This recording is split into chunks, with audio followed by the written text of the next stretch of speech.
This is Penn Woods. I'm interviewing for the Oklahoma Living Legends. This is December 1970. This is the day of the National Finals Rodeo beginning in 1970 in Oklahoma City, and I'm in the Hilton Inn interviewing Jim Shoulders. Jim Shoulders is retired from the rodeo himself and retired as the all-time national champion rodeo man. He has won more all-time championship, more all-around championships than any other individual, as well as more individual championships. Jim, to start this off, I wonder if you'd tell us where you were born, who your parents were, where you went to school, who your wife is, and just any biographical general information that might be of interest. Well, I was born May the 13th, 1928 in Tulsa, Oklahoma. Joe Shoulders was, of course, my dad, and he was an automobile body repairman. And my folks had an acreage out on the east edge of Tulsa. And I went to school I started school at Mingo, and went through grade school at Garnett and Plainview, which is now in the East Central. Went to high school at the East Central High School in Tulsa, the Tulsa school system. It was a rural system at the time that I was going to school there, but now they have one of the new modern high schools at East Central that replaced the old one where I graduated out of high school from. I married Sharon Heintzelman, who was originally born in California and came back to, her dad was a Okie, and she moved back here when she was 13, and I was her first date that she had ever had, and we've been married all my life, it seems like. We got married in 1947, and I have 4 children, and I moved to Henrietta in 1951. I bought a ranch and moved to Henrietta, Oklahoma, and I've lived there ever since. Jim, your principal claim to fame is in rodeo, so we will go from here to rodeo. And to begin with, I wonder if you would tell us where you first became interested in rodeo, whether it was seeing rodeo or whether it was on your own, on your family's farm, and how your interest in rodeo developed. Well, I had an older brother that was going rodeoing. Marvin was a contestant in the bull riding, and I guess I'd have to blame it on to Marvin to get me started, you might say, because of his interest. Why I got to go to more rodeos, I guess, and of course, like I said, we just had an acreage and had a cow or two to milk, and usually had a horse around to ride, just a gentle saddle horse. But we started, Henry Frakes was a neighbor of my folks that had a farm, and he had a boy, Leon Frakes, who was that I was very close to all through school, and he liked to try to ride too, and we was got many a whipping for riding the milk pen calves of Henry Frakes, because they just trying to fatten the calves, of course, and they wasn't very proud of us kids when we'd get out there and ride them calves. But this was where I really got the start, was out behind the barn at Henry Frakes' farm there on Apache in Tulsa, East Apache. And I went to my first rodeo to ride was at Collinsville, Oklahoma. They had a little amateur rodeo every Sunday up there, and we'd go up there Sunday afternoons, and I went up there and rode an old Brammer yearling that someone had brought in. It was he bucked a lot more in the chute than he did outside. I know he skinned me all up there, but that was the first thing I ever got on in the rodeo. And I went to Alton, Oklahoma in 1943. I was shocking wheat and oats for Dick Linehan. We hitchhiked to Alton and entered the bull riding and rode a couple of exhibition bareback horses. I know I made $18, and I thought that I'd never see another poor day because I'd won all that money, and I've been shocking oats and wheat there in the harvest for 25 cents an hour, and so $18 looked like a lot of money for just 2 days rodeoing, and I guess that's what started me. Let's get back to that first. Well, let's talk about the first time you were ever thrown off of anything, whether it was one of the calves or what. The first animal that ever bucked you. Tell about that experience, how it felt. Well, I don't know that I remember the first one that ever bucked me off, as far as that's concerned. You try to forget about those, Ben, that buck you off. Actually, I doubt that I could say actually what was the first animal that bucked me off, because I suppose I fell off of some of my granddad's work horses. That he was a farmer, and a pretty big farmer, and of course did it all by horseback, and about the only memory that I have of my granddad Draper, my mother's dad, was that excuse me, was that he would go when the boys would bring the teams in at noon. Why he'd take the horses and go. He was in poor health, and he'd take the horses and go down to the creek and water them while the boys eat lunch, and he'd always let me ride one of those old work horses, and this is about my only memory of him, was going to ride those horses down there. As he'd maybe have 8 or 10 of those old work horses when he'd go at lunch. The boys had been farming with, and he'd always let me ride one of them. And of course I don't remember it, but I fell off of one of them, I guess when I was real little, and caught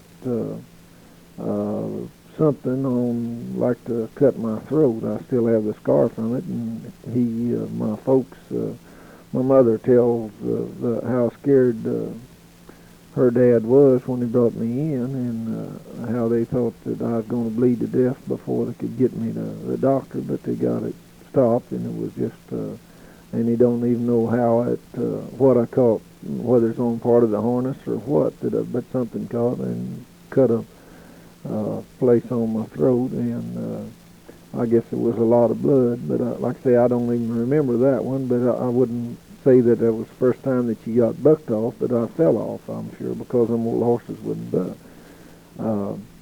It's hard to say the times that when you've been bucked off as many times as I have, why you can't hardly remember them all. Yeah. How about this first one? Again, you did this first one buck you at the rodeo? The Bronco? Oh no, he had me a lot more.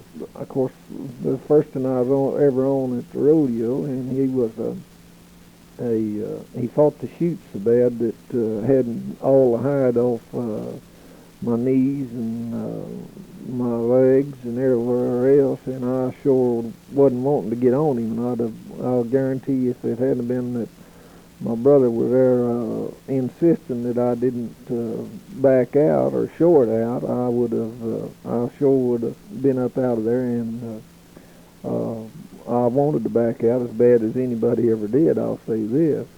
But I finally, Marvin just forced me to go ahead and get on him, and I didn't have any choice, to save face whatsoever. I had to nod my head, and of course the old yearling just, he'd thought the shoot he's about to give out, but he went down through there, and I managed to ride him, and that was, I guess if I'd have went ahead and backed out then, well, I might have always backed out for that's concerned. What age were you at that time? How old was I then? I was 13. And after riding him, do you think that's what gave you the fever to want to keep on? Well, it's quite possible. I don't know that when I went to Alton and won all that money, that's what I guess give me the fever. I was shocking oats and wheat there, and we'd put in 12 hours every day, and it was to get that $2.50-60 and whenever that 8 seconds for I think I rode 3 bulls there, 2 bulls it was, and like I say, I got all that money, $18 clear profit over the entry fees. Well, I figured I was rich. Starting from there on your early rodeos, why don't you tell about some of your experiences in the minor leagues, so to speak, in rodeo? Well, of course, I went to those so-called amateur rodeos in a sense, but really there's even today is too many people are misled by the fact that they say amateur rodeo, and the only amateur rodeo in my thinking is the high school and college rodeos and the Junior Rodeo Association, such as the AJRA, is the American Junior Rodeo Association, or there's a OJRA, which is the Oklahoma Junior Rodeo Association, and these kids compete for trophies and saddles and scholarships and things like this, and they don't compete for money. So many people are misled by the fact that they say it's an amateur rodeo because it's not sanctioned by the Rodeo Cowboy Association, but they compete for money just like we do in the Rodeo Cowboy Association in professional rodeo. So in a sense, it's really not amateur rodeos. But yes, it's more on the minor league or non-sanctioned rodeos. But of course, when I started rodeoing, there wasn't as many. There was a lot of small rodeos around in Oklahoma and Kansas and North Texas and all that I went to, and of course they had a rodeo at Collinsville, Oklahoma. They had one every Sunday up there, and it was a jackpot where they didn't put up any prize money. We just the contestants would go there and pay an entry fee and then ride contests for it. And I, of course, wasn't but about 15-20 miles from my folks' place, and when I was in high school, well, I could go there, and that's pretty well the way I made a living or went through school, was on the amount of money that I could win at those smaller rodeos. And then in the summertime, well, I went to all the rodeos that I could get to, of course. And in 1945, I joined the Turtles then. It was the predecessor of the Rodeo Cowboy Association. What age were you? I was 16, and I had made some professional rodeos all the time in the summer, and those days you didn't have to join, or they didn't have the permit system like they have now. And I went to all rodeos. I went to work when I was 16. Well, I got my chauffeur's license, and I went to work for a good friend of mine, Paul Bond, and I suppose he did more for me in the rodeo business and helped me more than anybody. but I went to work taking care of the stock, and of course I'd ride and drive a truck and groom the saddle horses, and this is the way I got started in rodeo, I guess, and then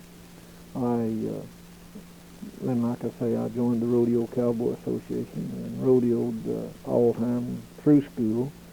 All summer I'd rodeo all I could, and then the rodeos around close that I could make on the weekends while I was going to high school. Were you living in Tulsa then? Yes, I lived in Tulsa. Small Bond. Yes, Paul had a place up by Sperry. It was north of Tulsa, and he has since went to he's in the manufacturing business, boots and western wear in Nogales, Arizona now. And but he had owned some bucking horses and some bulls and produced some rodeos, and I worked for him. I was his left-hand man, I guess, most of the time. But Paul helped me a lot and got me to riding bareback broncs, and I had just competed in the bull riding. And Paul had a rodeo over in Bentonville, Arkansas, and was a little short of bareback riders, and so he just entered me in the bareback riding, and I won both go-arounds. I got 2 horses there, and I ended up winning both go-arounds, and so I thought I was a bronc rider. From then on, well, I just rode broncs as well as bulls. Tell about your first sanctioned rodeo. Well, I guess the first, at that time, the first big rodeo, what was the Dewey Roundup that I entered, which is, they quit having old Dewey Roundup, but it was one of the mainstays of the rodeos in Oklahoma, and I guess started way back, pretty near in the days of the cattle drives and all, and it was one of the biggest rodeos in the United States for a long time, and then they something happened anyway that the Dewey Roundup plant and the grandstands and everything was just got into the condition where they couldn't couldn't have the rodeo. The first time I went there in 1944, why, looked to me like they had all the people in the world, you know. But it'd be hard to say, and of course I didn't pay that much attention. I'm pretty near ashamed to say that. But Dewey and of course Bonita, and Bonita still has a very successful RCA rodeo and a good one, and but they were some of the first big rodeos that I made. And of course Tulsa Stampede, I competed in it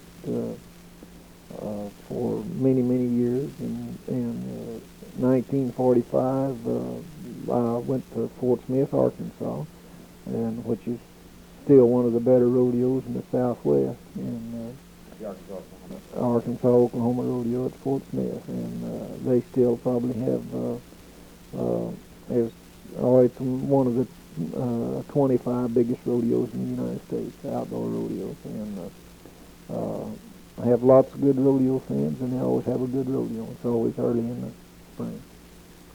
Did you feel any different going into the first big time rodeo? Was the transition so slow that it felt like that there was no difference in feeling? Well, no. When you go there where those, I just went because, Paul and trying to build my confidence up, I guess. He said, well, you can win something, but I didn't feel like, I was just a big old kid, and I didn't have no idea that I'd be able to win anything at competing against guys like Lewis Brooks, and a lot of the good hands were there, you know, and I just didn't figure that I took it for granted I was just going to help build up the pot, it seemed like, but I managed to win a little, was pretty lucky, and which isn't nothing that helps a man's morale or anything like getting hold of some of them dollars. You know, that helps your confidence a little, and I won a little. Of course, like I say at Dewey, the first one was the 4th of July, and there wasn't a lot of real. The cowboys that were there were good hands, all right, but there wasn't quite so many of them because on 4th of July there's so many rodeos still yet that the boys are, they're split up more, and there wasn't very many guys. There wasn't anybody flying in like riding Dewey in the afternoon, fly somewhere at night them days like they are now. How did you win that first time? I think I won about $300 at Dewey that year. What place? I placed on 3 bulls, and I think I won second in every, if I remember right. But I've slept since then, so it's kind of hard for me to remember all them deals, you know. What, in your early rodeo experience, thinking of some of the old-time cowboys, particularly those who have an Oklahoma connection, why don't you talk a little about some of them that are memorable to you, and if you know any stories or reminiscences about them, talk a little about them. Well, I never think about any of those deals or the Dewey Roundup, but what that remind me of I think about when, of course, Dick Truitt, who is one of the mainstays of the Rodeo Cowboy Association when they started way back there, and just about as good a cowboy as anybody ever saw, in my estimation. He was a roper, and he roped calves and steers and bulldogged, and even bulldogged a buffalo one time.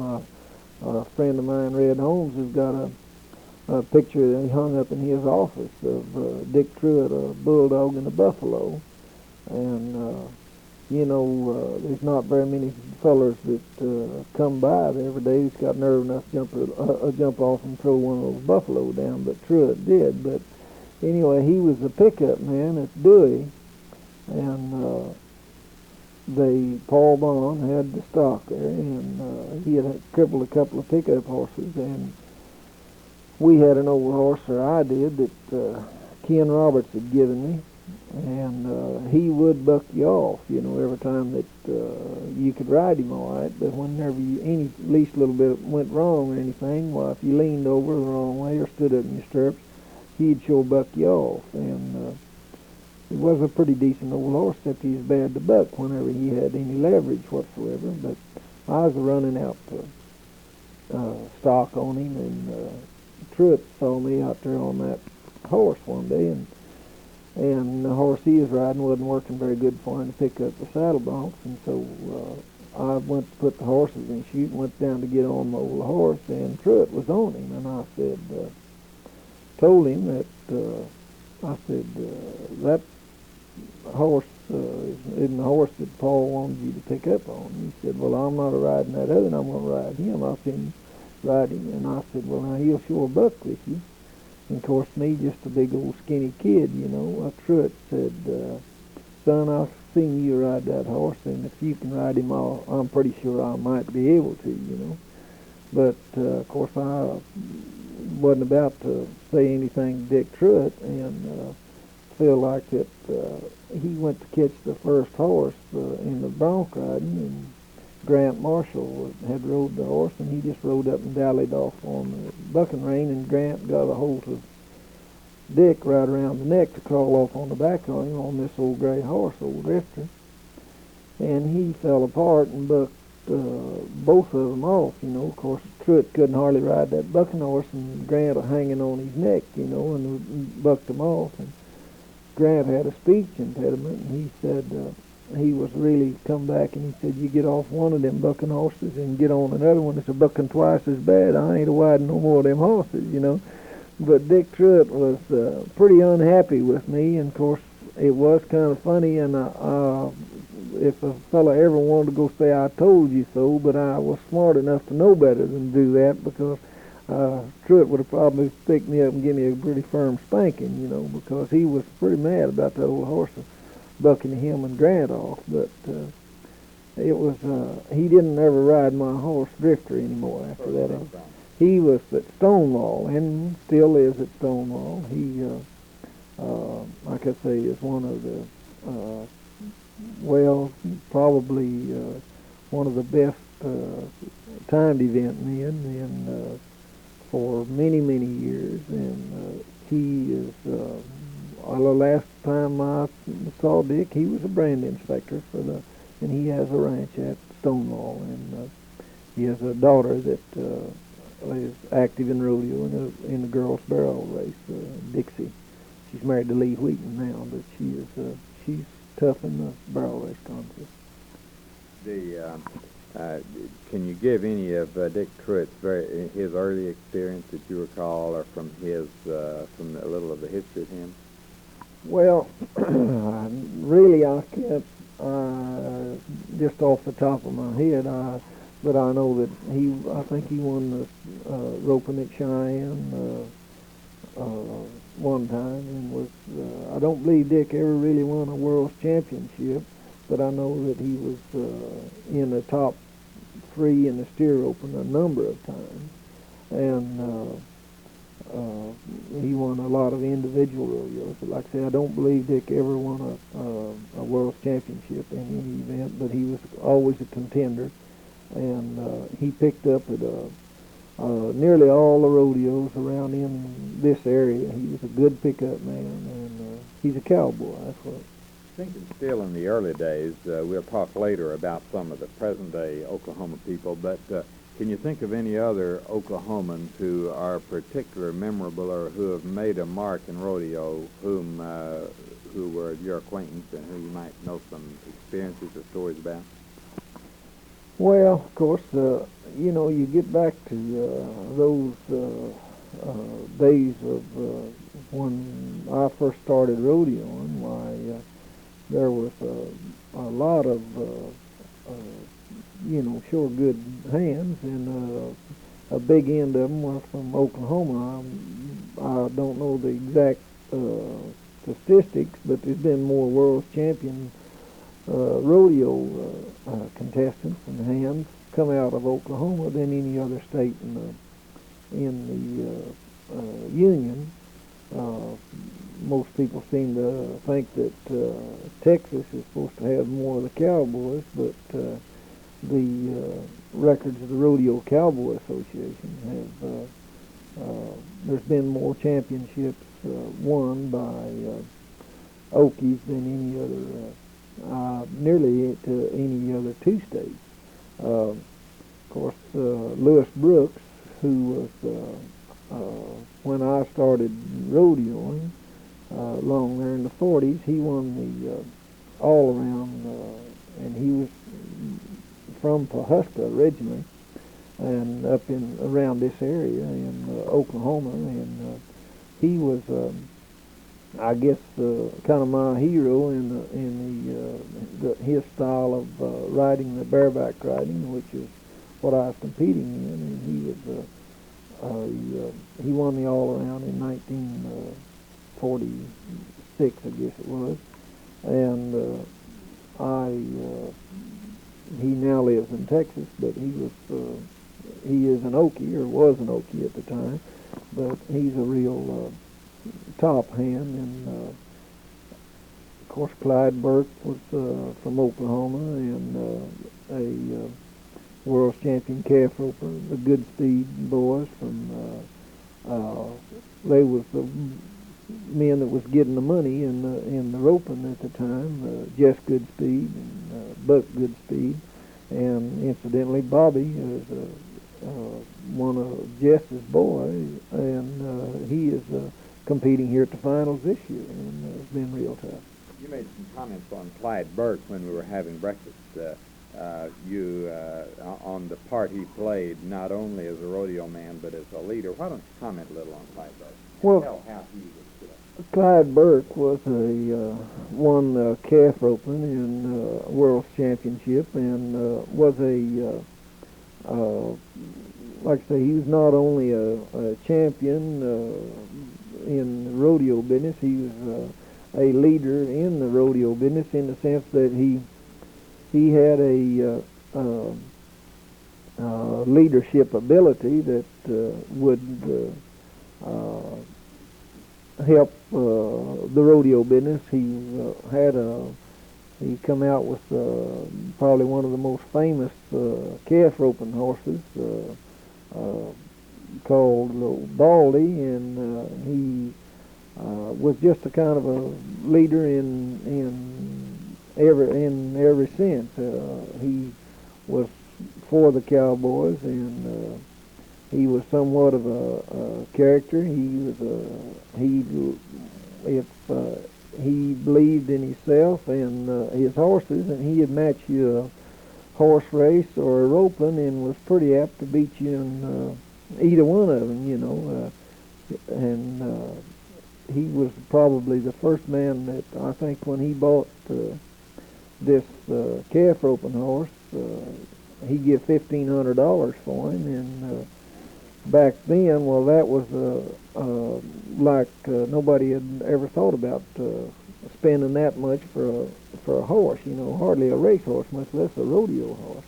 But Clyde was hazing a steer for Eddie Curtis at Denver, and the steer ducked under his hazing horse, and the horse fell, and he injured his head and rolled over him, and Clyde never regained consciousness. He was killed in the arena at Denver, hazing the steer from them. And when you go to talking about Oklahoma rodeo hands, you have to think of the Curtises, Ed and Andy Curtis. Ed competed in 4 events and was tough in all of them, and of course he had quit riding when I started, but he still was active in the steer wrestling, and he judged an awful lot of rodeos for a long time. Ed did, and he was another one of the leaders in the Rodeo Cowboy Association. In fact, when they first organized, he was one of the guys that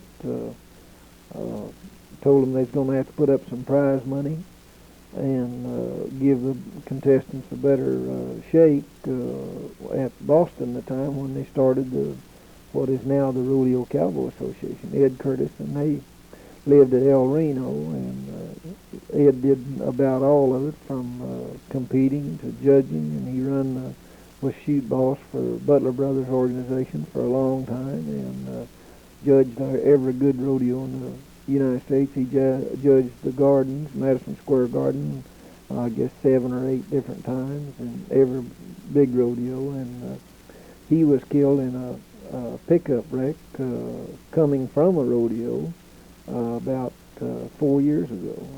He had, like I say, been in every kind of wreck in the world in the arena, but Ed got killed in a pickup wreck coming home from.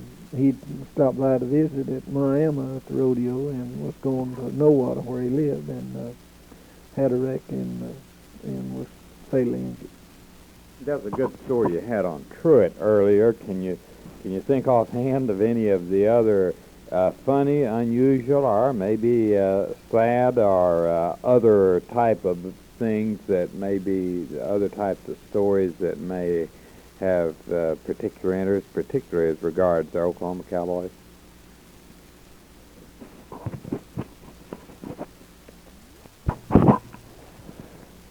Well, about a good a story as I heard, I wasn't at the rodeo, but they were told about it. I've heard on the Burke brothers with Jiggs and D. Jiggs Burke and D. Burke, who D is Barry's daddy, and Barry's got a shot at winning the World Championship in the calf roping this year, as far as that's concerned.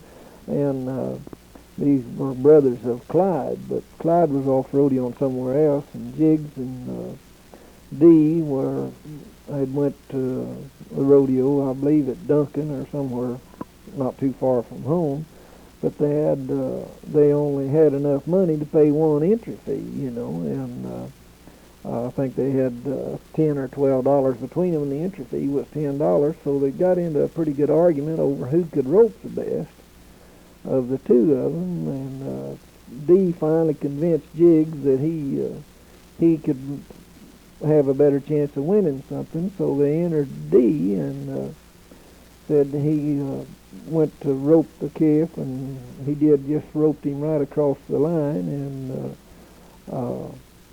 he had forgot to take his piggin string from around he just had hung the piggin string around over his neck and under his arm like that you carry him around, or instead of putting it in their mouth or in their belt where he could get it right quick. And when he roped the calf and got off and went down to it, well, he couldn't find his piggin string, and his brother went to speeching him pretty solid, and Jiggs did, because he was telling what a dummy he was, because right out in the arena, because it was their last $10, and they had, and when it was all over, well, they by the time that Dee got the piggin string from around his waist and then had to rethread it, well, of course he didn't win any money, and by the time he got back to his horse, why, he and Jiggs was nearly fighting right in the middle of the arena over the, I guess it was, rather embarrassing when it was all over, but I guess it was real funny then, but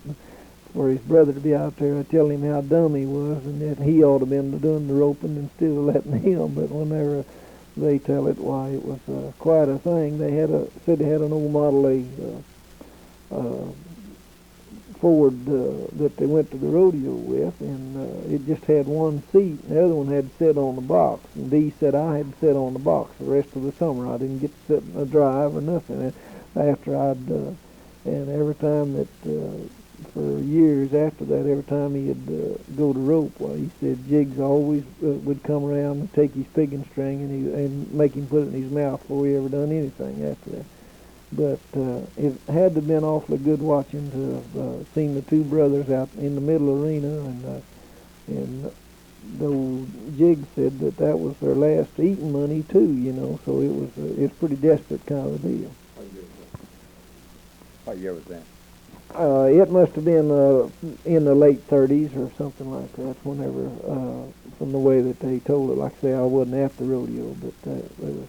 When did you first begin to figure in the national standings, and tell a little about that, if you would? Well, I graduated out of high school in 1946, and like I say, I rodeoed all summer, and on the weekends all I could, and I'd go to Fort Worth and Houston, miss enough school to do this, and when I got out of high school, I, of course, just went to going to all the good rodeos I could get to. And I went to New York in 1947.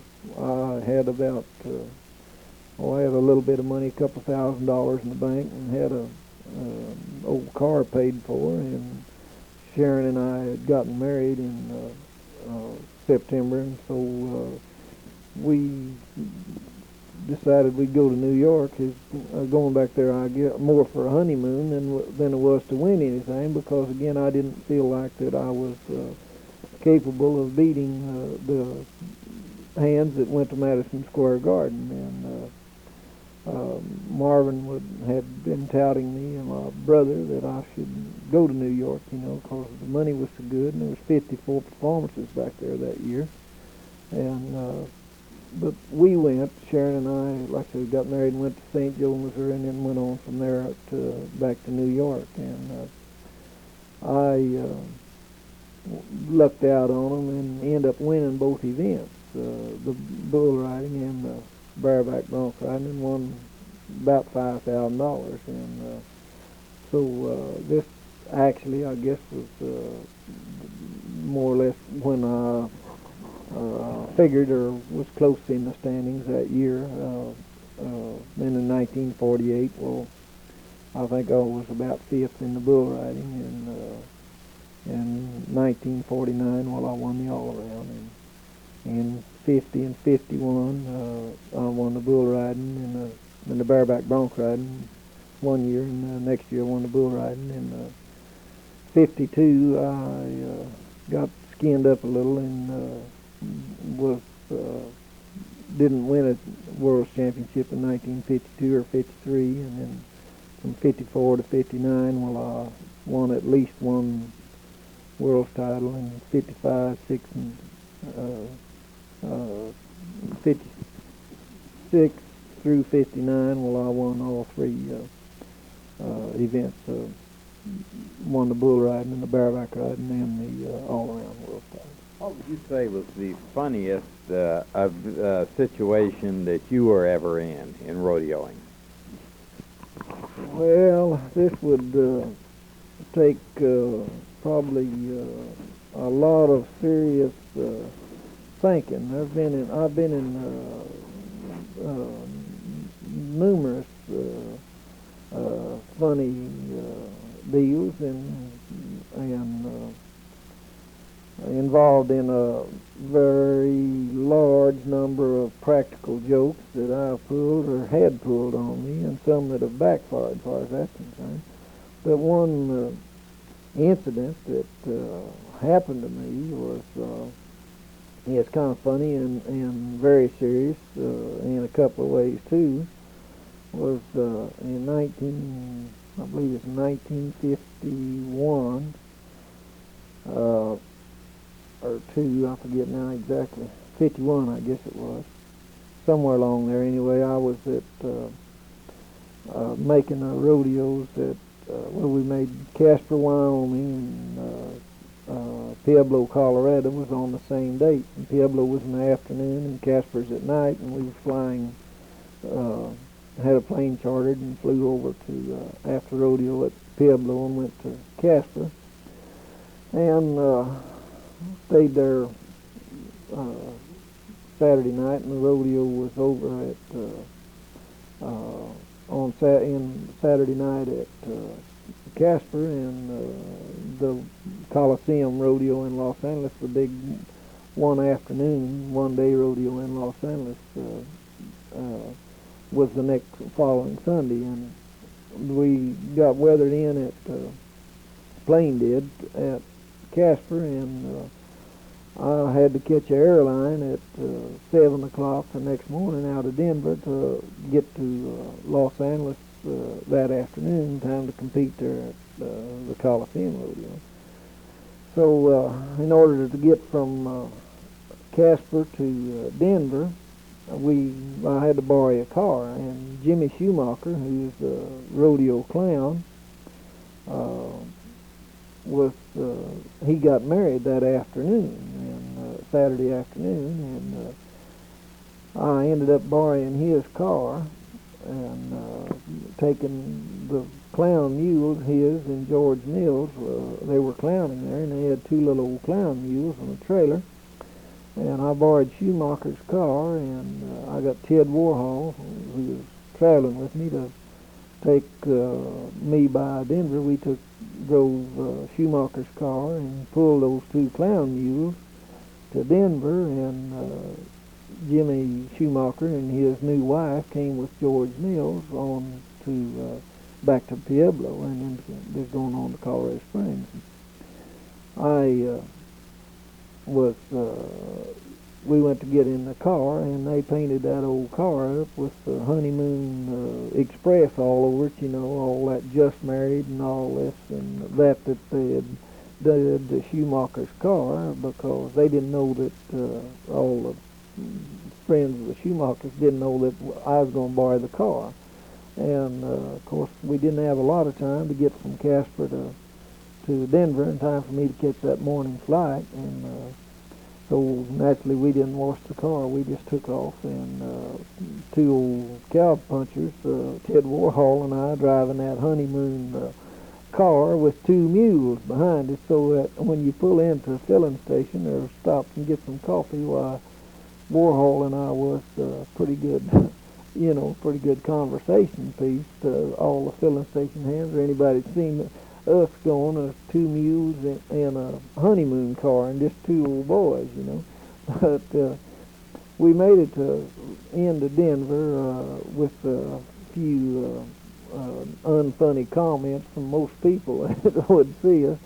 And I got on the airplane, and of course it was a DC-6, and we had got out of Denver just a little ways. Well, I went to sleep, and I woke up while I felt a vibration that woke me up, and I looked out the window, and one engine of the plane had stopped. Of course, there was 4 motors, and I didn't think nothing about it.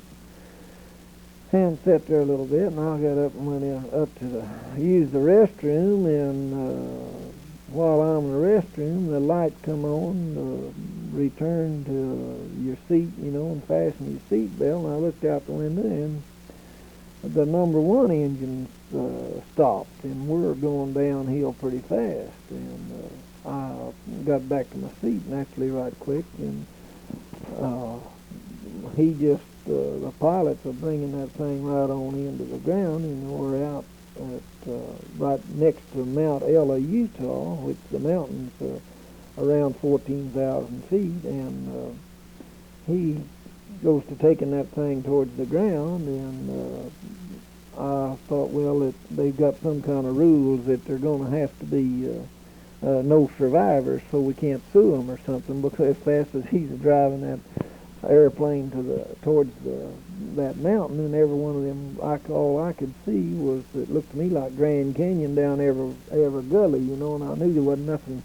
I couldn't find no place where he was going to land that airline out in that country, but I guess I had that window nearly pushed out. My nose flattened up against that window, and when I don't believe I ever saw anything that looked any better to me than when I saw that little black and yellow painted marker on the side of this gravel runway that we came in.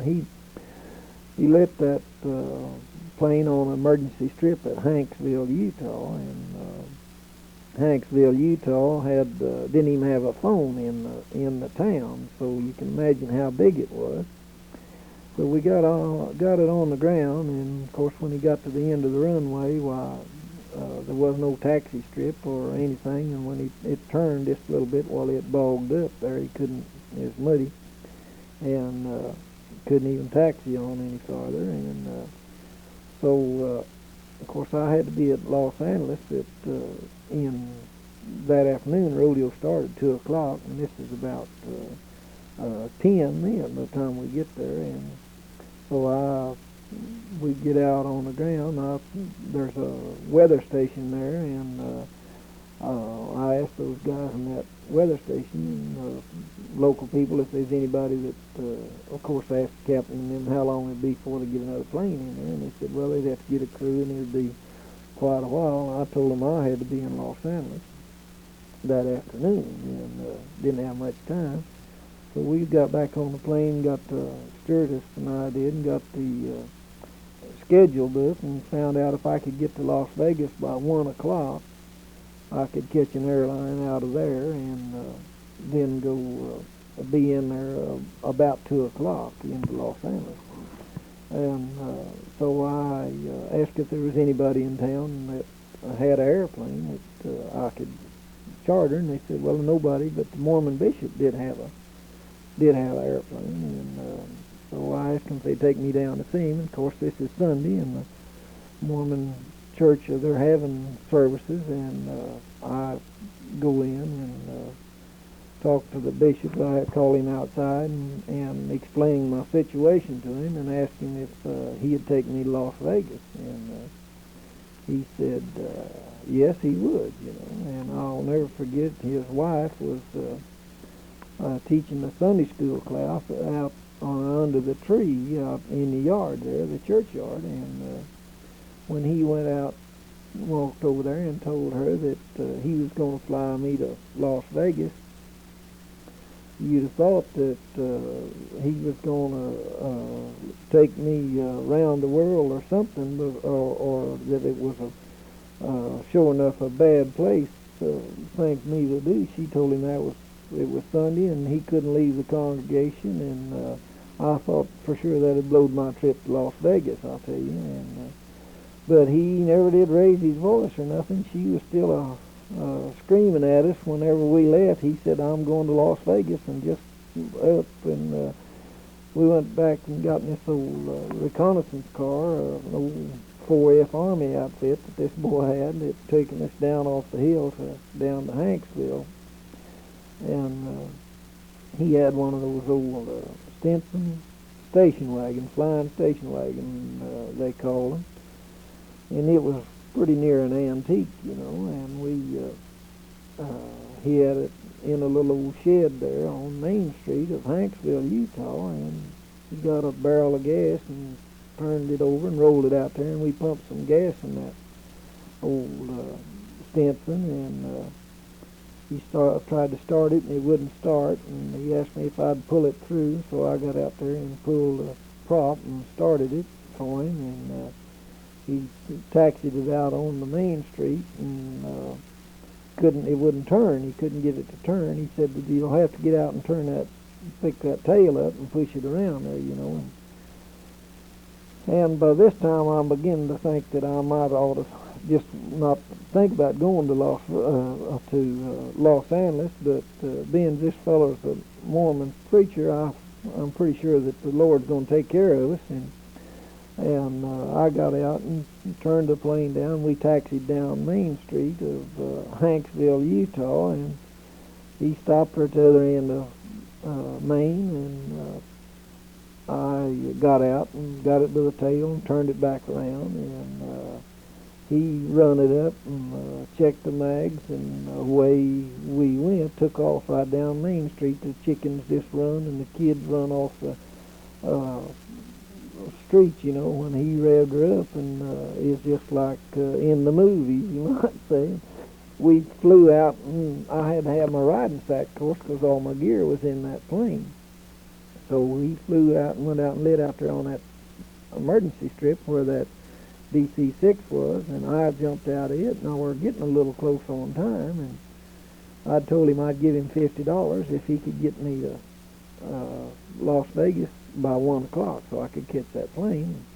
But I had to have my riding sack. Well, we got back out the airplane, and I told him I had to get in that luggage deal, get my sack. And so we got a ladder and opened the bottom. The crew chief and the pilot did, and I found that old green duffel bag kind of riding sack of mine, you know. I couldn't find my suitcase, but I was in such a hurry when I seen that got my sack. Well, I just grabbed it and run, you know, jumped in that airplane, and I had to get back out and turn it around, and we took off and flew towards Las Vegas, and we flew for about an hour and 20 minutes and hadn't got 90 miles in that thing. We had so much headwind, and I saw, and so did he, that we wasn't going to get there in time to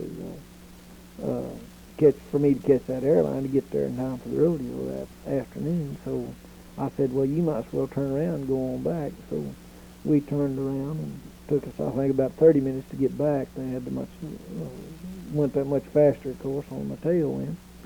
But we got back and lit out there at the airplane again, you know, and I got out and turned his plane around, took my old sack and walked back over there. And by this time, there's about 60 or 70 people that was on that airline, you know. They began to think I was the craziest man in the world. You know, I'd left in that old Army deal, and I come back in the airplane and got in there and got that sack, and then flew off and was gone about almost 2 hours, and here I come back, you know, and I guess all of them thought that I had flipped my lid because Cowboy running around living in a car, and then an airplane, and then turn around coming right back again. But we sat there then till late that night. It was always about 6:37 that evening. Whenever they finally got another airplane in there to get us out, I got into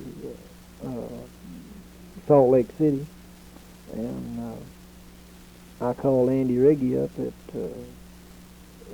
Los Angeles, you know, and tell him why I wasn't there. And he was out there at the ground. That's about 10:30, 11 o'clock that night. Of course, the rodeo was done over and the stock was all gone and everything. And I called Andy up and I said, Andy, this is Jim Shoulders. And he said, yeah. And I said, you hold my stock back for me? And he said, he whistled all the time, and he went, what are you talking about, hold your stock back, boy? Don't you know the rodeo's over? And he really speaks me, you know.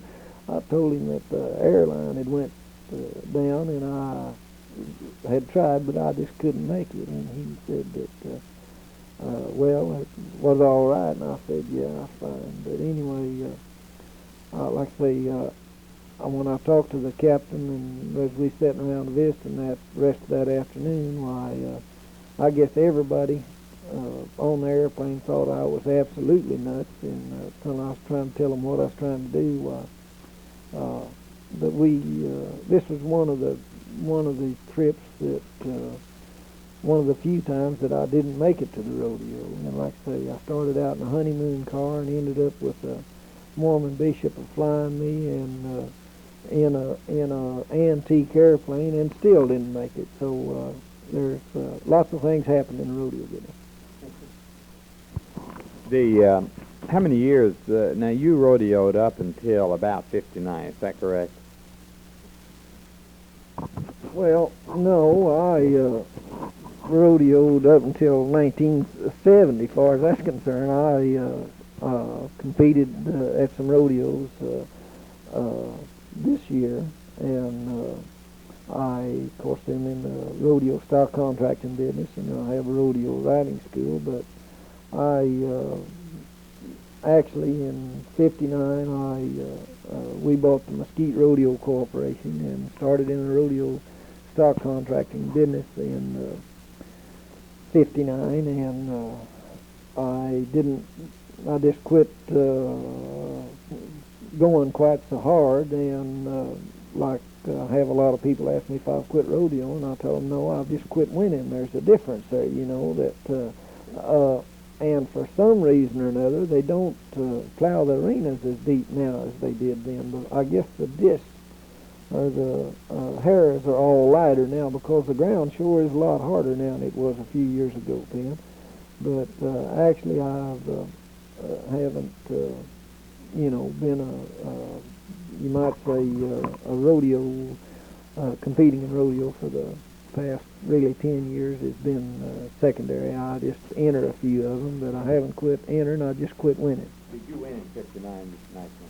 Yeah, that was the last year that I won the all-around. Wasn't that also the first year that they had the national finals rodeo? Yes, that was the starting of the national finals. First national finals rodeo? Well, it was the first national finals rodeo was held in Dallas, Texas, at the State Fair Coliseum, and it was 5 days, 2 performances a day, and it was, of course, like it is now. It was the top stock against the top 15 money winners, and I know that year I'd qualified, of course, in the finals in 2 events, the bareback riding and the bull riding, and it would make long days some days there at the finals when you had to get on 4 head of the kind of stock that they had. It's a pretty good comparison to, I know my hand had gotten in pretty good condition. I know told a lot of them, I said if this thing just lasts 4 or 5 days longer, I'd be stronger than Benny Reynolds, because my hand had swelled up so much from getting on that much stock all in those, that I got 2 re-rides one day, so I got on 4 bulls and 6 horses, 10 head that one day, you know, so that makes long days sometimes. And it was, like I said, they had the finals there 3 times at Dallas, and then to Los Angeles, and then back here to Oklahoma City. Why don't you tell about what led to the organization of a national finals rodeo? Well, Actually, it was I say that Casey Tibbs probably instigated and did more to creating the national finals rodeo than anybody else wanting to have a World Series in a sense of rodeo business. One finals rodeo where that just the top hands competed, you know, and Casey was on the board at the time, board of directors of the Rodeo Cowboy Association, and it was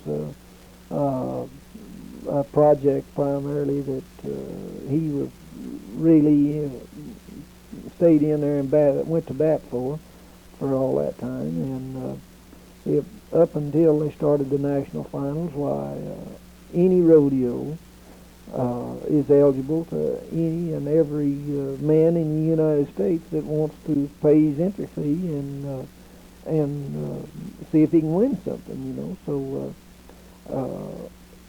this rodeo is where every contestant competes every performance naturally, and the people who come to see the rodeo sees all the top hands. That any other rodeos anymore, any big rodeos, you have so many guys entered. It's not the least bit unusual for be 100 bull riders or 100 men in any event, you know, to enter a rodeo.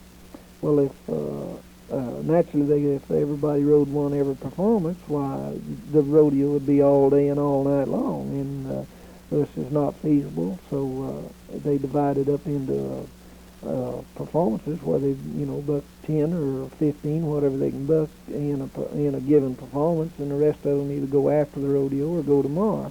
And too many rodeos, they'll come and not even see Larry Mahan compete because maybe he's up tomorrow, and the people that have buy tickets for the performance today, you see.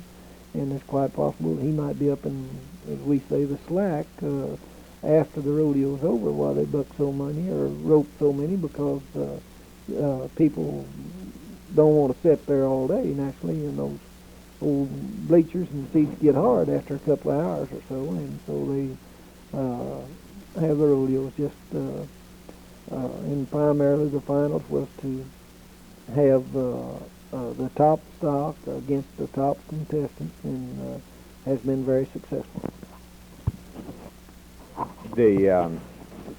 Thinking in terms of stock, you mentioned stock. Tell a little about the part that stock plays in the rodeo, both in the judging and also in the selection. Well, of course, the way the winners are determined in rodeo, the riding events, is say you and I are the judges. There's two judges at all rodeos, one on each side of the horse or bull or chute, you know, and actually it boils down to the opinion of the two men who is judging the rodeo. That is that he writes down a score. The man that's on the right side, he writes down a score for how hard that he thinks the animal is to ride. In other words, if we'll say a bronc in bronc riding, if you're one of the judges and you thought that anybody could ride the horse, you'd mark him 1. That'd be just as low as you can mark. Like there has been times in rodeo when a horse will just turn and walk out the gate, you know, never just stand there. Well, naturally, that's the lowest marking you could give would be a 1. Other times, when you see a horse that you, in your own opinion, think that nobody could ride, that he bucks so hard that nobody could ride him, well, then you'd mark him 25. And accordingly, if from 1 to 25, and how hard you think the horse is to ride is what you mark down on your book. Then you give a score of 1 to 25 on how well the contestant rides him. In other words, if he just spurs him out of the chute, in other words, has his feet touching over the break of the shoulder of the first jump, and then got just went to the belly, as we say in rodeo, and held on with his feet and his hand and never took any chance whatsoever of falling off, you'd mark him one for the sorriest ride that a man could make. If a man took a lot of chances of falling off by, I say a lot of chances of falling off by spurring high up in the horse's neck and getting his feet, up where the money lies, you might say, really makes a good ride, high spurring ride, and in other words, I say takes more chance of getting thrown off. Well, you'd mark him up towards the 25, marking, and also in between. And if he just makes what, in your opinion, is an average ride, well, you'd mark him about 15 and go up and down from that. The same way, then you total the whole score.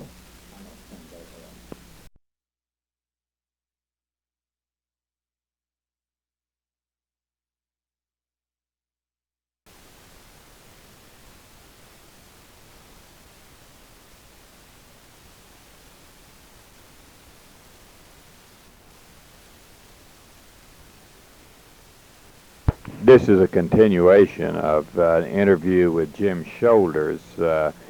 We've been talking about bucking stock, how rodeos are judged by comparing by scoring both the stock and the rider. Jim, I wonder if you could tell us from this point how do you raise bucking stock, and how do you make stock into good bucking stock? Does it start with the breeding, or does it start after they're born in the raising itself? And what's involved in the making of bucking stock? Well, this is kind of like saying what makes a racehorse or what. I think breeding has a lot more to do with it. In the running horses, it's been proven this very much. Now, as far as the first off, the bucking horses are, I feel like, getting to be a thing of the past, primarily because in the mechanized age that we're living in is the fact that nobody raises any workhorses. What was even in the North Country now, they have these snowmobiles and the tractors that get around so good in the snow and the mud and all that they don't use as many workhorses as they did a few years ago. And to get horses that buck and are, you need some size on them. The percentage-wise is not good enough. Hasn't been very successful for the guys to raise them. It's been to a certain degree has been successful. By Feek Took has been the most successful. Bob Barnby out in California has raised some bucking horses that, and I feel that there is such a thing as hereditary in the bucking horses, but it is still yet the percentage of them. And I've had lots of people ask me what makes a horse buck. Well, that's if you knew, and if there was ever anything to this so-called reincarnation, that some people believe that they come back as an animal or come back. I would sure like to come back as a bucking horse if you had a shot at it. Very few horses will go to over 20 rodeos a year. Maybe some of them will go to more than that if they a lot of one-day rodeos and two-day rodeos. But the average bucking horse probably doesn't go to but over 20 or 25 rodeos a year. Most of the time they buck twice, which is 8 seconds or 16 seconds, 20 or 25 times a year, the Teamsters Union don't even have them kind of hours anymore. So this is the thing. The rest of the time they run in good pastures or have their head in the feed bunk. And a good example of it is there's at the National Finals Rodeo here in 1970, there's 6 bucking horses that was at the first National Finals in 1959. There's 1 bronc rider that's qualified in 1970 that was qualified in 1959. So the bucking horses seem to be outlasting the bronc riders. No, Marty Woods is the only contestant in the riding events that was, and he is, of course, in saddle bronc riding. And of course, there's 1 man that is qualified, and there's 6 bucking horses that have been to all the finals, And there's some horses out here, some bucking horses out here that are older than quite a few of the bronc riders, and they have but it's kind of, they say what makes one buck. Why, it's kind of like what makes one. You see the horses in size and disposition. You'll go to some of those bucking horse sales and or somebody that's got some wild horses, and they'll be the wildest acting horse. You think, boy, he's got the buck. He's got the right size on him, and the so-called disposition, mean, wants to bite and fight you and all this and that. Well, he's liable not to buck a jump, And another one, you'll think, well, that old thing's too jug-headed and too gentle to he won't buck, but he bucks, and it's kind of like saying, how come some people steal or rob and cause all the trouble when maybe he's got a brother or some that is a minister or nice people as there is, and they've been raised. You can't say it was the environment or anything else. It's kind of like that when one of those bucking horses decides he wants to buck. There's not a whole lot you can do to keep him from bucking, and there isn't nothing you can do to a horse to make him buck if he doesn't want to buck either, because I've seen this tried from all angles, from horses that have tried that have bucked and then just decide to quit. Well, I say that if you could ever get it across to these horses, I've been a statement of mine, if this talking horse, Mr. Ed, you see on television, could talk to these other horses and tell them about how good a life a bucking horse has got, where he maybe works, less than 100 seconds a year, there wouldn't be any shortage of bucking horses, because we don't think anything of our saddle horses riding them 8 or 10 hours a day, and sometimes 14 when you're taking care of your stock. But a bucking horse don't work that much, really work that much, hardly in his lifetime, as a saddle horse does in one day. And if we could ever get it across to these horses that how good a life they'd have, if they'd be more bucking horses, I guarantee you. And the longevity of them is just unreal, because there's a lot of horses here at the finals this year that I know is 30 years old.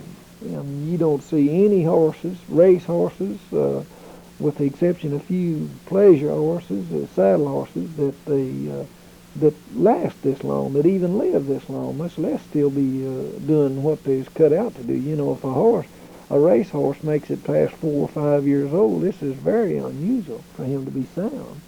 And this is something that too many people don't realize. I've heard a lot of people that felt like they was feeling sorry for the horses, the bucking horses, that they might be mistreated. Well, if they'll just go and look and find out a little something about it, well, they'll think that them poodle dogs don't have as good a go as them bucking horses, because them people wash and scrub around on them poodles, and lead them around. They don't do this to the bucking horses. But it is a problem because, like I say, there's not enough people raising any horses nowadays. And country is so high, I mean, grass-wise and ranches and population, where that they don't have any cheap grass to turn horses out and let them get to be 4 or 5 years old before they try them. And this is one of the definite problems of the rodeo business, I feel like, is that there's not enough potential bucking horses in the United States and Canada. Do you feel a bucking horse looks on himself as a competitor, like a racehorse? Definitely, and like I say, some of them smarter than others, and some of them, are just gentle, and they tie up and halter, and there's a good many of them horses that like I say, are good and gentle, and you can go out here and look at them, and some of them they'll have tied up in box stalls, and others that won't. I mean, you just don't dare. If you get around very close to them, they'll kick you or paw you or so. And they both types of them buck. So it's kind of it's hard to say what is the. I personally, in my experience, would a lot rather have a spoiled, what we call a spoiled saddle horse. One that somebody has tried to break or has broke and rode for, and maybe something go wrong, from anything from getting a rope under him or something to cause him to buck, from getting scared or the saddle turn or something. And if he bucks a cowboy off, and he does this maybe twice, and finds out that if he bucked this guy off, well, he don't have to be ridden. He won't be ridden, 8 or 10 hours. They take him and turn him out. Then the next time that they go to get on him, if he bucks again, the next thing that he finds out that it's easier to buck for 3 or 4 minutes than it is to be ridden for all day. Then I feel like this is the way a lot of bucking horses get their start, and horses that are, that's got a lot of buck in them, that wants to, when guys are trying to break them to ride, that buck, and those are the ones I feel like is your best potential prospects for rodeo bucking horses. What's the best one you've ever been on? Well, I think the best horse that bucking horse that I was ever on was a horse called Everett Colburn's, called Rusty. He was a horse that he's about the only horse that I felt like, bareback horse, that I felt like that I didn't figure I could ride him if he had a good day, because he was a great horse, and he belonged to Everett Colburn, and they just didn't ride him whenever there for a couple of years, and all the toughs come up with him. He throwed them all off, and I think he was a tremendous horse.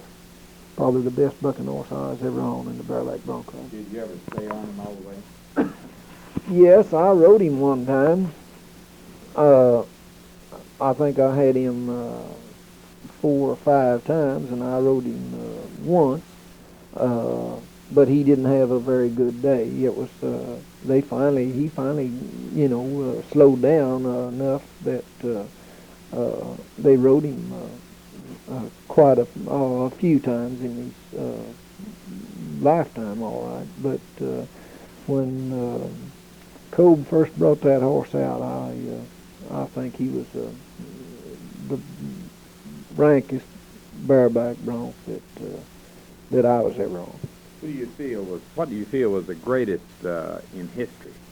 Well, this is kind of like comparing Man o' War and Seabiscuit and some of the great racehorses. You know, this is personal opinion and hearsay. I believe the greatest bucking horse, I mean, saddle bronc that I ever saw was a mare called Miss Klamath of the Christensen brothers. And I mean, as far as solid, dead center bucking horse, you know, I mean, throwed everybody off every time for a couple of years there. That it was, I felt like that she was the best bucking horse that I ever saw. In the saddle bronc riding, she was outstanding continuously, you know. And I don't remember a qualified ride on her. I know Deb Copenhagen rode her. He was the world's champion bronc rider at the time, but he failed to spur the first jump out of the chutes, you know. And she bucked so hard that Ogden, Manuel Enos was on her, and she bucked so hard, and it was kind of on it's a football field in Bermuda grass with the footing was bad, but she bucked so hard and went down behind that she broke both legs and had to be destroyed there at Ogden. She crippled herself bucking so hard there on that bad ground, and I felt like she was probably the greatest saddle bronc that I ever saw. What about midnight and 5 minutes to midnight? Well, this is all I know about them is hearsay. I never saw either one of them, you know, and they had to have been tremendous horses, all right. But again, this is, you know, it's got to be hearsay. I never saw either one of them, and but from what I've talked to guys that, you know, saw them in comparison and but this is not. I feel like that would be like comparing some early day football players to the present day football players, and it's how you gonna you know really compare them, except by just arguing and not proving it. And like I say, I wouldn't say one way or another because I never saw them. So I really don't know, Finn, when midnight and 5 minutes till I guess was in the late 30s that those horses, long there in the 30s, that they were in their prime, and then they retired. Some of them there in, I guess, midnight died, or 5 minutes died in sometime in the 40s. I'm not sure. You talked about bucking horses. What about Brahmas? Well, you're getting into, I guess I won the bull riding 7 times, and a lot of people, most everybody asked me about what my favorite event is, and I said the bull riding, of course. When I was competing, I always felt like that I was more successful in it, so naturally I was more partial to it. But the Bremer crossbred bulls, I feel like the best potential prospects for rodeo bulls. I like the Brayford cross and the Charolais kind of cross on my bull. My first choice is the Brayford Brennel and red whiteface and this type of crossbred bulls that I seem to have a better percentage-wise out of them. And of course, there's a awful lot of the Brangus across the Angus and the Bremer that have made good rodeo bulls. I guess that, of course, we use a lot of bulls at our school in my stock contracting outfit, and right now I've got it's 147 head of bulls that and 90% of them are crossbred bulls. I don't go very much on the straight Bremer. I have a few straight Bremer bulls, but they just I don't get as good a percentage out of them to make bucking bulls as you do the crossbred bulls. Do they have the personalities that horses do? You talk about horses in terms of names, and yet I don't hear of the bulls in terms of names that much. Well, not as much because I think I don't know exactly why that you don't, but you'll find a lot more, especially nowadays, you'll find a lot more rank bulls than you do the horses. And I feel that this is something that they don't go on as much on as they do on the horses. Of course, I guess that my bull Tornado created more conversation than any bull in the history of rodeo business. He was picked 4 times as the best bucking bull at the national finals, and was a tremendous crowd-pleasing bull. He went for about 6 years without having a qualified ride on him, and then when Freckles rode him here at the national finals for the first time, and of course Freckles Brown being probably the most popular Oklahoman, and being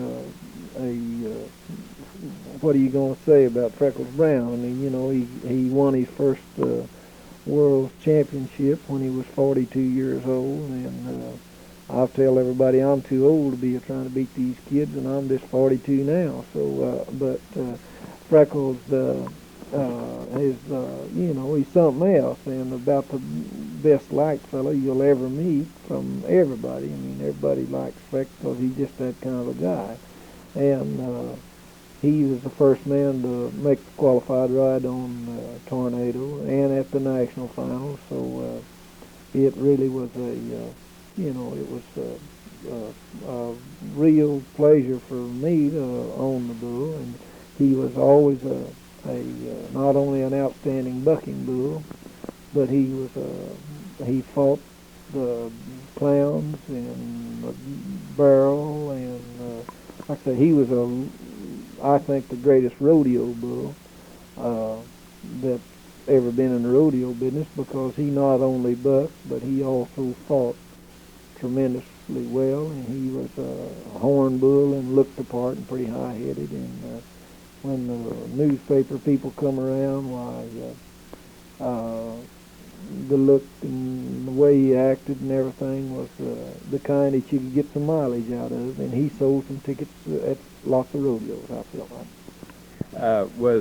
Did you feel when this was a calf that you had discovered something? Did you when did you feel that you had something special in Tornado? Well, a friend of mine, John Williams, who I buy lots of bulls from, sent this bull to us at Mesquite, and he was just another bull. I mean, he bucked, and he was a 3-year-old and was just a prospect. He did buck and he did fight, and I took him to Memphis, Tennessee to the rodeo, and of course I was entered in the bull riding, and he bucked off Marvin Holmes and 2 of them other guys, and I thought the first 2 times he's out that I saw him, I thought he was just a good draw, because he sure bucked, and looked like the kind of man who's going to have to ride to win something on. Well, he went to the finals that year, and of course nobody had talked to him or heard anything of him. He just, a bucking bull. Well, Of course, he sure bucked and bucked everybody off there at the finals, and by next spring, he had put on about 300 pounds, and everybody got to talking about him, and by that fall, why, everybody was, knew that he is something else. That's all there was to it, because they just didn't ride him, And a lot of rodeos that I had, or 3 or 4 rodeos that we'd put up $500, and at Crossett, Arkansas, we put up $1,000 for anybody that wanted to try to ride him, and as an added purse and attraction, and we'd get lots of takers, but none of them ride him, And then, of course, Freckles rode him, and the next, after he rode him at the finals at Miami, Oklahoma, the next year, we matched Freckles at him again, and he rode him again. And Freckles rode him twice. Jim Charles rode him, and Freddie Greer rode him, and Johnny Quintana is the only ones that ever made a qualified ride on him, and we bucked him for about 8 years. You mentioned Freckles Brown. We might talk about at this point, about some of the modern day people, Freckles Brown, Barry Burke, Junior Garrison, John Miller, others of the Oklahoma breed that you'd like to mention in the way of our cowboys today. Well, the rodeo business, of course, changed a lot since I started, in a sense that, last year, Larry Mahan won $57,000. When you hear of hear about anybody making $57,000 in the rodeo business, naturally you're going to get a lot more of them to trying it. And the more you try, the more tough hands is got to be going to the rodeo. So consequently, there's this day and time the contestants tend to have to specialize in one event and work on that, because there's not enough guys that are capable of winning in 2 or more events. First time I went to Denver, Colorado, which is one of the big rodeos, and it's in the spring, and used to be the first rodeo of the rodeo season is always in Denver. The first time I went there, they had 28 men entered in the bull riding. The last time I entered Denver, which was year before last, they had 119 entered in the bull riding. So that's just about how many more contestants there are that are competing now. It's not the least bit unusual for them to have 100 entries at a good rodeo now. Whereas 20 years ago, if they had 25 or 30 guys, well, this was a big entry list. So naturally, it's I feel like the rodeo business is no different than I'd say professional football. How many more men come out and try to play professional football now than did 20 years ago, because they can make some money at it. And the same way with golf or basketball or anything. When they talk about professional and when they talk about the money, well, naturally you're going to get a lot more guys trying it, and that's the same way with the rodeo business.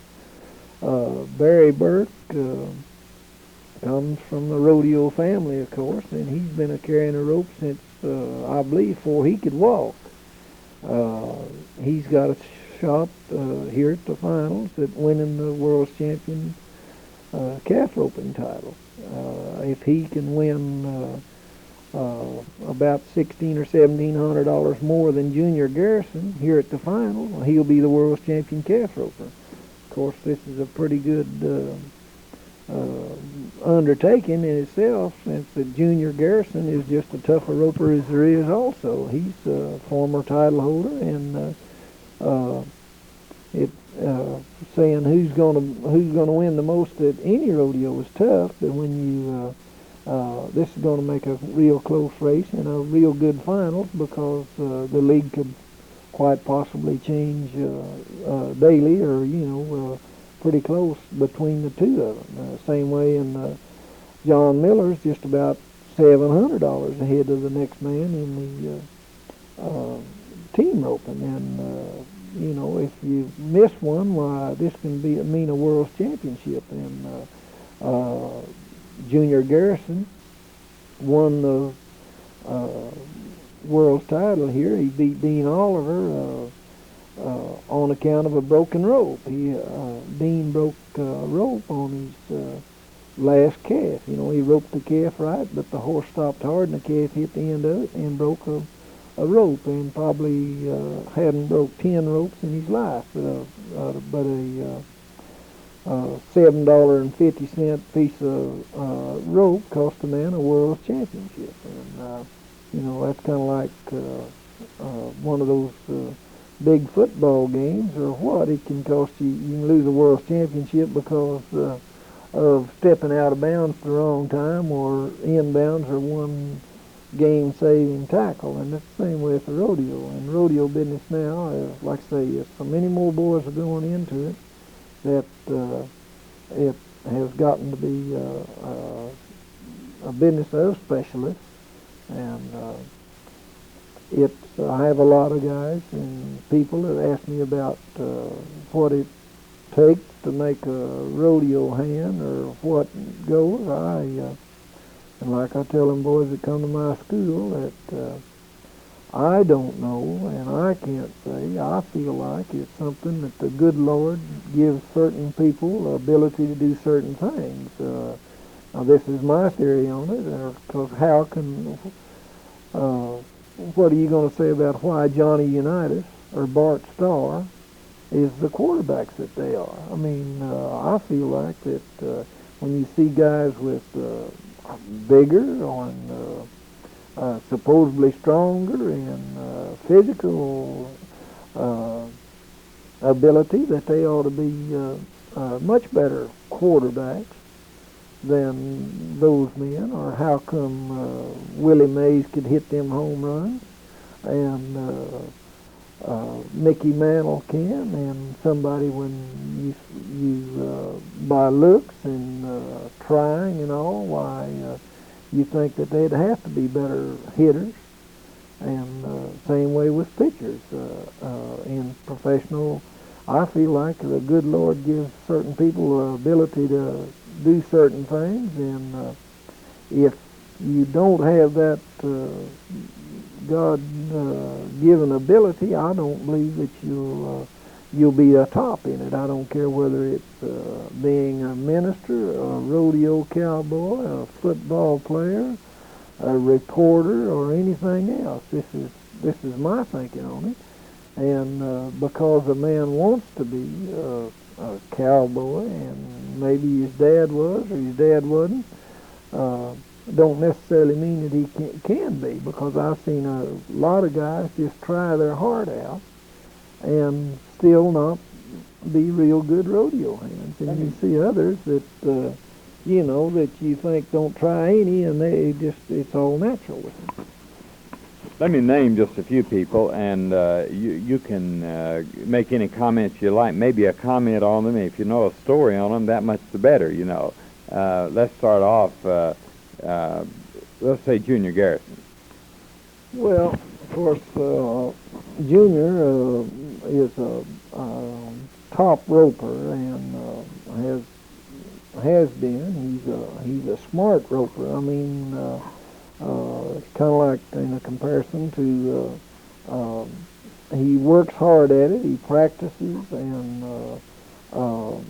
he is smart enough, I feel like, that he goes and gets good horses that, and as they say, and I've heard ever since I've been going to these rodeos, Will Rogers once said that 75% of roper's ability depends upon his horse. In other words, if he's going to win anything, 75% of it is the horse he's riding.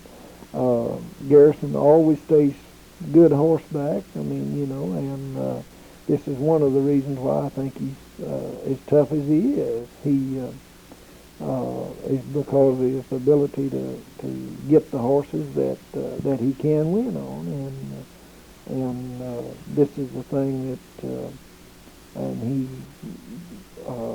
travels hard. He makes lots of rodeos, and he works at it. Can you think of any either rodeo experience or story about Junior that might be of interest?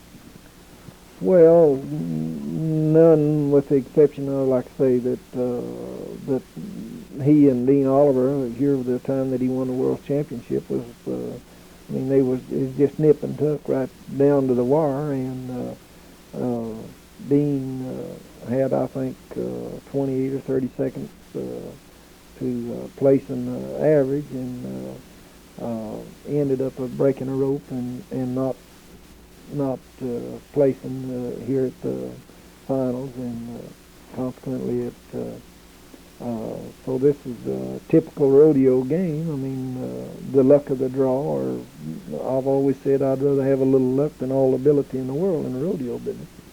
What about Hale at Chakotay? He's been around a long time, hasn't he? Yes, Billy is again one of the, he's not a big man for in comparison to the general run of steer wrestlers.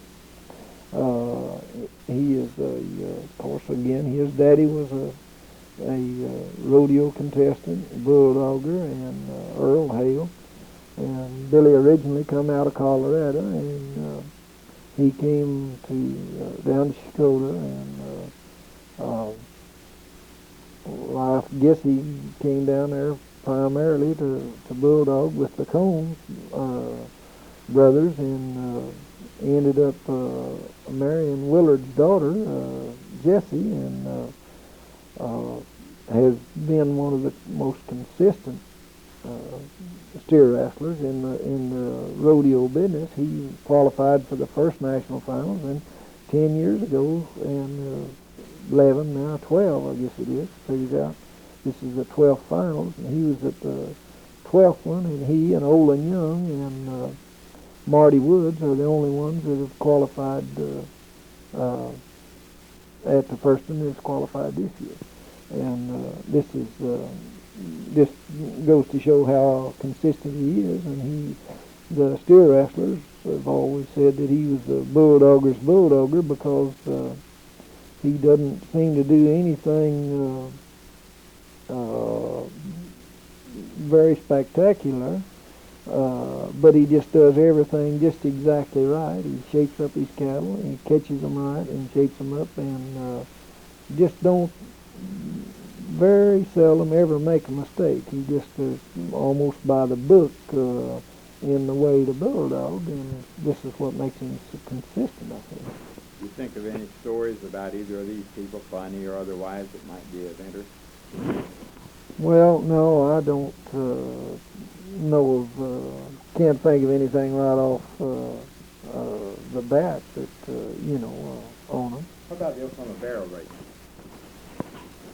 Well, this again is like the rest of the business. There's those gals that there's many of them won world championships, I guess, from Oklahoma, and I don't know how many is.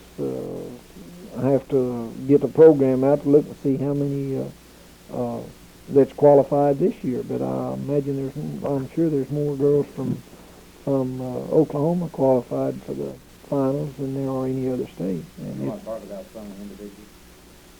Well, I don't know of any of them that Joyce Burke, who, of course, Barry's wife, lives here in Oklahoma now. She's not originally not an Oklahoma girl. She is in the lead to win the World Championship this year, and Gina Day is a high school girl from over here at Woodard that she's setting second to win it. It'll be almost impossible for Gina to overtake Joyce, but this is something that it's a mighty tough contest. And you talk about horses, this is probably the highest price set of horses that you'll find. That I'll tell you what, that the girls that are entered here in this event at the finals this year, the girls barrel race, I'd be willing to bet that you could take on those 15 horses those girls be riding here, that you couldn't buy the 15 horses for $150,000. I would say that they're going to want each. You couldn't buy the horses for less than $10,000 apiece. A number of the horses that are here have cost $10,000, and a lot of people don't realize the value of a good barrel racing horse, but they'll just bring all the money per you got nerve enough to ask. Let's talk about your rodeo school in Henrietta. Why don't you... Well, of course, I have so many boys come to me always when I was rodeoing and competing and asking advice and about how you get started and this and that in the rodeo business. And, you know, the rodeo sport is a little different than most any other sport there is. It's pretty easy to get your mama or your daddy to go buy you a baseball and a bat and a glove or a football or a basketball, but it's pretty hard to get them to buy you a Brammer bull or a bucking horse to practice on, you know. So consequently, that you the way most boys and the way I started was you just go to a rodeo and pay your entry fees and get on them, you know. And if so many times that you'll get a Tornado or a Jesse James to start out, it seems like them kids do, and all they learn is how to get up and run for the fence, you know. So it makes it pretty tough this way. And so I started a rodeo riding school 8 years ago, and I have it's gotten bigger every year, where there's so many boys that want to try to become bronc riders and bull riders and bareback riders that, you know, it's, and like I say, it's pretty hard for them to, not very many boys have places, and even if they're financially able to buy the practice stock, by the time you talk about an arena and all, and then you have to have your pickup men and your labor to help do it, why it's pretty hard to have a practice outfit for any one bunch or boy, you know, much less an individual. So I started my rodeo riding school, and it's been very successful, and it's turned into a big business for me. And I have 5 sessions a year, and I guess I'm going to have to add some more because we run 6-day sessions, start on a Monday and then on Saturday. And I've had boys from all but 2 states in the Union. I've had 3 different boys from Hawaii. I've had get a number of Canadian boys every year, and I've had 2 boys last year from Alaska. And I've had 2 boys from Mexico that have come to my school. And it's, like I say, I've had boys that couldn't ride in a boxcar with both doors shut when they come. Had some that still couldn't when they leave, as far as that's concerned. But, and like I tell them, it's no different than any other sport. There's a lot of boys that go out for, well, say, high school football. And there's quite a few of them can make it in high school. And there's a lot of them that make it in high school, go to college, and a few of them make it. But even after going that far, there's not 1 in 100 of them that went out for high school football that make it in pro, and it's about the same way in the rodeo business. I mean, not 1 in 100 of them that try to rodeo really are successful in professional rodeo. As far as this is about the same kind of percentage as it is anything else, I guess. It gets right down, if you had a way of telling how many guys that have tried it and still, and it goes back to what I said a while ago, that I feel like it's, if the good Lord gives you the ability to do this and you try, why, then you've got a chance, and that's just about the way it is. At school, we have, I use just saddle horses on up to horses that are to national finals, up to what kind of a boy that, what he can ride, and horses that don't buck very much. And the same way in the bull riding, I have boys that have never been on a bull or never been on a bucking horse, and come there and we keep some old Hereford bulls and some Black Angus bulls that don't buck much, that you put them on, and so they need to learn to ride before they need to learn to spur them, I keep telling them. And so many of them are, that have been even to a few rodeos, they pick up bad habits from somebody that's tried to advise them to do this or do that, and it's pretty hard to overcome. But we keep the stock that we feel like they can learn on, and this is the way we run our school. What's the youngest that you've had? And I had a boy that, I've had 3 or 4 boys that have been 13 that come to my school, and I've had, I get a lot of boys 14, or not a lot. I usually get 2 or 3 each year.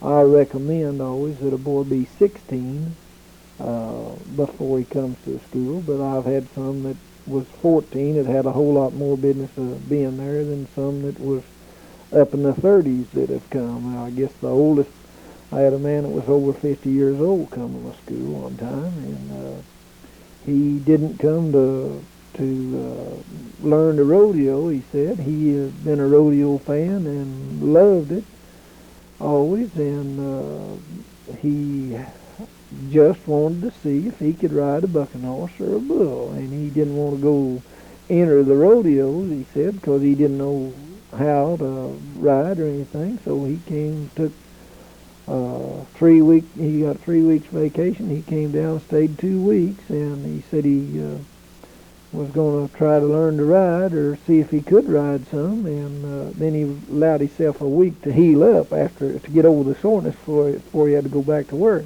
He came from California, and he took a lot of falls, but he finally rode a few, and it was, he just did it to see if he could do it. He said he had always wondered how it'd feel to ride one of them bucking horses or one of those bulls, and that's why he came. He just came to see, and to see if he could do it. And he said he was real tickled when he finally rode one, but he said first couple of days there, he spent most of his time getting up and walking towards the fence, but he said that he really enjoyed it, and I got a letter from him afterward, and he said he had taken quite a few vacations, but he believed he enjoyed that one more than any he ever did.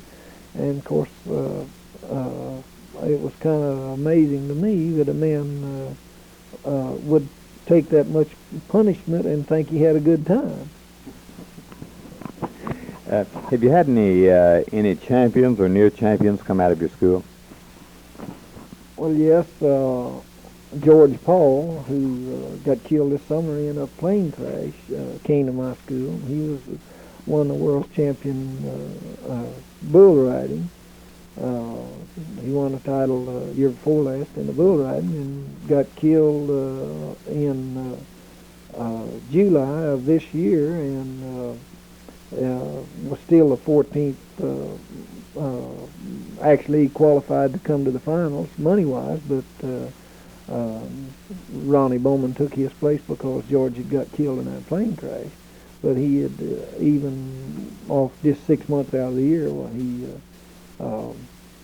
had been here. I've had the last 3 years that the National High School all-around champion has been at my school, Pace Merrill, and then of course my son Marvin that won the all-around a year ago, and had been school. Ralph Maynard, who's qualified in the saddle bronc riding this year at the finals in '70, was at my school, and I've had a number of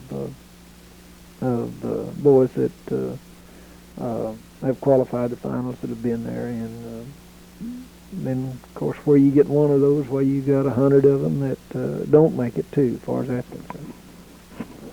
Who do you feel is the most interesting personality? Not necessarily the greatest, but the most interesting rodeo personality you've ever known?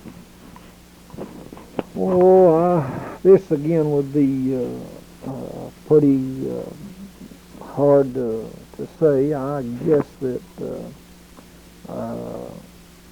in my rodeo career, I'd say probably Casey Tibbs has been one of the, well, how you going to say anything except a character, or he did an awful lot for the rodeo business, and probably created as much publicity and helped build the rodeo business as anybody, I feel like. And I really believe that I think that he's the greatest saddle bronc rider that I've ever saw, and of course he's a close personal friend of mine, and I've been mad enough at him to kill him a lot of times, and because he was the world's worst agitator or prankster that's been in the rodeo business that I know of. He was continuously pulling jokes on anybody, and some of them I don't think were too funny, but he was, and like I say, he probably created more, helped the rodeo business get more publicity than anybody in this past, you might say, era of rodeo contestants when I was competing for it. Well, yes, and he's now making he made a picture last year of called Born to Buck on the raising and breeding program that he had on the bucking horse business, and he is making a picture now. I was talking to Monty Montana this morning. He went up and worked on that picture. He and Joel McRae are making another picture. It's basically the same type of bucking horse type picture, and documentary to a certain extent. I don't guess you'd really call it a documentary, his first one, but it was a story about how the bucking horses are raised and gathered and tried out, and this part of it, you know. And this one is a kind of a follow-up on it, on a little on that same line, I understand, that he's making now. I want to comment on Clem McSpadden from the rodeo standpoint. Well, of course, Clem, Senator Clem is, he's known better, I guess, here in Oklahoma.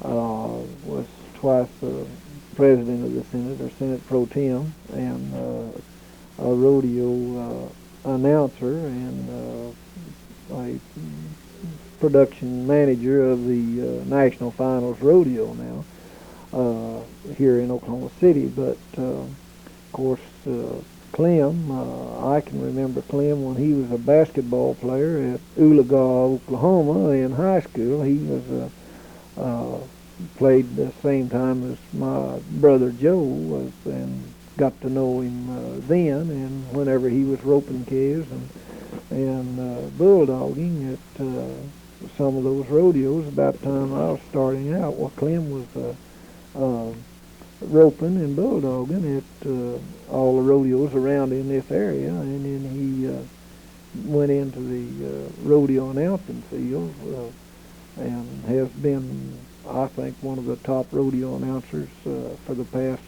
10 years in the United States. He's just as good a rodeo announcer as there is, I feel like.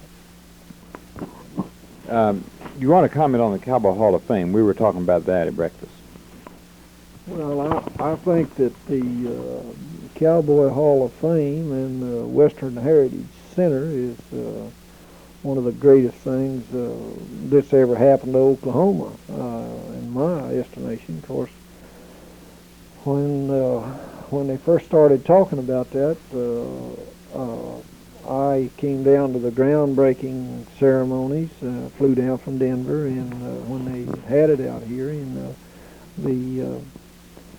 started on Persimmon Hill, there wasn't much there, and so I can remember there wasn't much out there but an old persimmon thicket, it didn't seem like. When I came down here to Denver, it's a rather cold and blustery day, and we dug a few shovels full of dirt out there for the press, and of course I was the world's champion all-around cowboy at the time, so I was lucky enough to be in on the groundbreaking ceremony, and so I've been real proud of it. But it's an amazing thing to me, not only the way that the facilities, the building of the design and everything, but what is I am most proud of, I think, is the way the museum and Heritage Center and the rodeo part of it is run by. They keep the changing it up and improving it. It don't seem like just yearly; it's daily. They make some changes, and this is, I think, Dean Pickle is and all his staff is just unreal things that they have did there at the Hall of Fame and Heritage Center that to make it so interesting. Jim, you know, people in Oklahoma are quite proud of you, particularly because you're a world champion from Oklahoma. We're always proud of the people from Oklahoma who make achievements on a national or international level, and we've had quite a number do so in different events. And of course, we're proud of what our Oklahoma Cowboys are doing today in rodeo, as well as our Oklahomans and other things. I wonder if you'd say a little bit, just talk briefly about your Oklahoma heritage, how you feel about Oklahoma, and about the pride in Oklahoma and the effort that we're making on that. Well, I guess I can tell everybody, they ask me what nationality or my ancestry is, and I just tell them I'm an Okie, full-blood Okie. That's what I am. That's about all I could come up with. Of course, my wife being born in California, and quite often when we're out there, there's her cousins and aunt and uncle that nearly raised her. They were always ribbing me about being an Okie, and my favorite saying was to them that I'd rather be in jail in Oklahoma and live in California, and that's whenever we was at the finals and was in Los Angeles, we got caught one day on the freeway, had a wreck, and we sat there for nearly 3 hours, with them. And of course I was speaking them prune pickers, as I call them, about about that, and I always, every time anything come up about California, Oklahoma, I always say I'd rather be in jail in Oklahoma and live in California. But of course, I don't guess that my dad came to Oklahoma when it was still Indian territory, and came to Catoosa in a wagon, and I haven't actually lived anywhere in a sense. I've had placing or mesquite operation while I've spent a good bit of time down there. But the only homes that only place I've ever lived, as far as really calling home, was at Tulsa, and then when I bought my ranch at Henrietta, well, of course, I've lived there ever since, and Oklahoma's been pretty good to me. There's, of course, been a dry year or two, you know, when it could have been a little better, but cattle would have done a little better, but, and all in all, I don't guess I'll be anything but just a Okie, you know. That's all that I claim to be, anyway.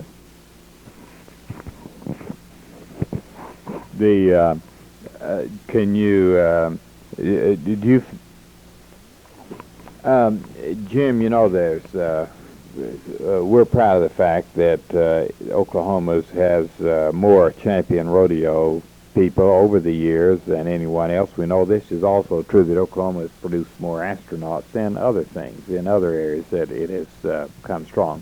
Do you feel that within the Oklahoma heritage, training background, the sort of thing, the sort of life that people live in Oklahoma, that this may be of some help to make this possible? Well, this would be kind of hard to say, I feel like, Penn. You know, this is kind of like the rodeo business. Of course, how you going to say what makes the rodeo a hand, with the exception, like I said before, the good Lord gives some of us the ability to do it, and whether this would be, this is good rodeo country, and this is a proven fact that the National Finals Rodeo has did more business here than they have anywhere else. The National Cowboy Hall of Fame, the Western Heritage Center, and I just, of course, like I say, I've lived in one of them old cars and on an airplane, it seems like for all my life, for over 20 years, you know, and been all over the United States and Canada, and